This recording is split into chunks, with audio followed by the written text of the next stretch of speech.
Assalamualaikum warahmatullahi wabarakatuh. Saudara-saudara subscriber, teman-teman subscriber dimanapun Anda berada. Jumpa lagi bersama saya Agus Nur Komarudin. Kali ini kita akan melanjutkan tutorial cara mudah mendesain sistem informasi. Kali ini kita akan mencobakan atau membuat bersama-sama diagram kelas atau tutorial yang terakhir. Kita ambil kelas diagram ya teman-teman. Baik, biasanya kelas diagram ini kita mulai dengan membuatkan kelasnya. Yang pertama dari sistem informasi absensi online itu, yang pertama yang akan kita buat tabelnya atau kelasnya adalah kelas user. Di dalam kelas user ini kita diminta untuk bikinkan atribut. Yang pertama atributnya adalah atribut username, tipenya adalah varchar. Berikutnya atributnya adalah password.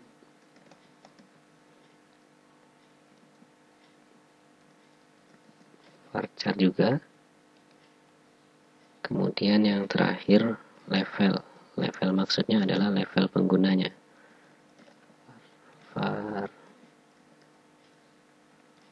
Varchar juga. Nah, dari kelas yang ada ini, biasanya di bagian bawah ini kita diminta untuk membikinkan operasi, fungsi, atau metode apa saja yang bisa dilakukan terhadap kelas ini atau terhadap tabel ini. Tentunya kita bisa menambahkan data terhadap tabel tersebut. Jadi yang pertama insert, yang kedua adalah select atau mengambil. Yang pertama tadi insert, yang kedua select, kemudian yang ketiga kita bisa melakukan operasi update data, dan yang terakhir kita bisa melakukan operasi delete data. Nah, seperti itu teman-teman. Jadi ini tabel atau kelas yang pertama. Yang kedua, kita bikin kelas, namanya adalah kelas PTK. Atribut dari PTK ini yang pertama adalah ID PTK. Variabelnya ID PTK varchar ID PTK varchar. Kemudian yang kedua nama PTK atau nama saja, nama juga varchar. Kemudian gender juga sama varchar. Yang keempat alamat varchar. Yang kelima HP varchar juga. Keenam adalah surname varchar juga. Operasi yang bisa dilakukan terhadap tabel ini adalah pertama insert, yang kedua adalah select, ketiga adalah update, yang kelima adalah delete data. Yang keempat ya, maaf, delete data. Oke, ini tabel atau kelas yang kedua. Kelas yang ketiga adalah kemarin kita bikin AB masuk atau absen masuk. Atribut yang pertama pastinya ID PTK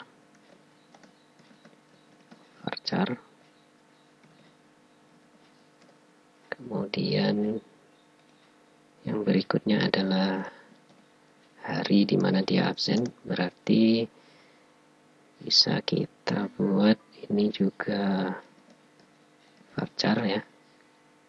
Kemudian yang ketiga tanggal, ini tipe datanya adalah date, yes. Yang terakhir jam, kapan dia absen, berarti ini kita bikin dengan time, yes. Terhadap kelas ini hanya bisa dilakukan operasi insert data dan satu lagi select atau ambil data. Oke.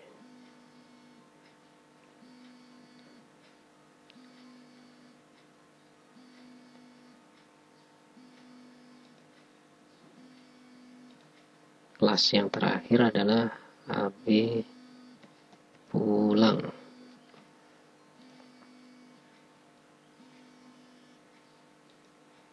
Atributnya sama dengan yang sebelumnya teman-teman, PTK varchar. Kemudian yang kedua adalah hari, sama, ini varchar juga. Yang ketiga tanggal, ini juga date.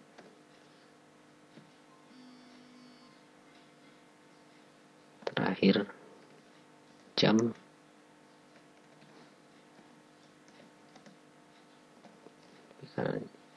Time.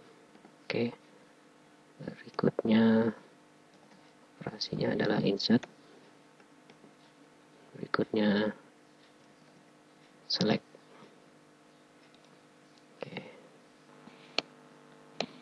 Oke, tugas kita berikutnya adalah membuat atau membuat keterkaitan satu dengan yang lainnya teman-teman. Jadi antara tabel atau kelas user dengan PTK ini memiliki hubungan. Jadi PTK itu untuk login ke dalam sistem itu harus menggunakan username. Maka dari itu kita hubungkan dari username ini menuju username tabel sebelahnya. Kalau kurang pas tinggal dipaskan, ini tinggal geser ke sini. Oke, ini yang pertama. Yang berikutnya dari PTK menuju absen masuk juga memiliki hubungan tabelnya, yaitu dari ID dengan absen masuk.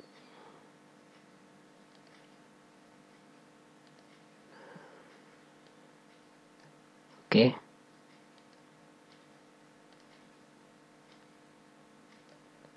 Teman-teman bisa geser kalau kurang pas rasanya gitu ya. Nah, di sini bisa kita geser dan bisa kita perbaiki sehingga rapi bentuknya teman-teman. Yang terakhir, antara absen pulang juga memiliki hubungan dengan tabel ini, yaitu ID-nya nyambung ya, dihubungkan. Nah, maka dari itu bisa kita lihat hubungan dari tabel ini. Username di tabel user menjadi primary key, sedangkan di PTK dia menjadi foreign key. ID PTK di tabel PTK menjadi primary key, sedangkan akan menjadi foreign key di absen masuk dan absen pulang. Nah, sebenarnya teman-teman, kelas diagram ini adalah cikal bakal kita membuatkan tabel untuk di dalam database kita. Jadi setelah nampak oleh kita kelas diagram yang seperti ini, maka akan mudah bagi kita untuk tahap berikutnya, yaitu desain database. Dengan melihat seperti ini, maka nampak oleh kita atribut yang bisa kita bikin nanti untuk di desain database-nya. Jadi harapan kita teman-teman setelah mendapatkan ilmu ini semoga memberikan pencerahan, dan dari kelas diagram yang ada bisa kita buatkan berikutnya desain database. Oke teman-teman, tahap terakhir jangan lupa ini disimpan dulu dan disarankan pada teman-teman untuk mengekspornya ke dalam bentuk PNG. Setelah disimpan ke dalam bentuk PNG, misalkan saya simpan di dokumen ini namanya kelas diagram, kita save, kemudian kita coba akses ke dokumen tadi namanya kelas diagram. Ini hasilnya bisa teman-teman perbaiki ya, bisa di crop khusus untuk bagian yang diagramnya saja, sehingga hasilnya adalah diagram yang ini saja. Oke, kemudian kita okekan dan kita save ulang. Selesai sudah tugas kita teman-teman untuk mendesain kelas diagram ini. Semoga bermanfaat. Jangan lupa terus dukung channel kami dengan cara klik like, share, kemudian komen, serta tidak lupa yang pastinya yang paling penting adalah subscribe-nya. Terima kasih teman-teman. Sampai jumpa lagi. Wassalamualaikum warahmatullahi wabarakatuh.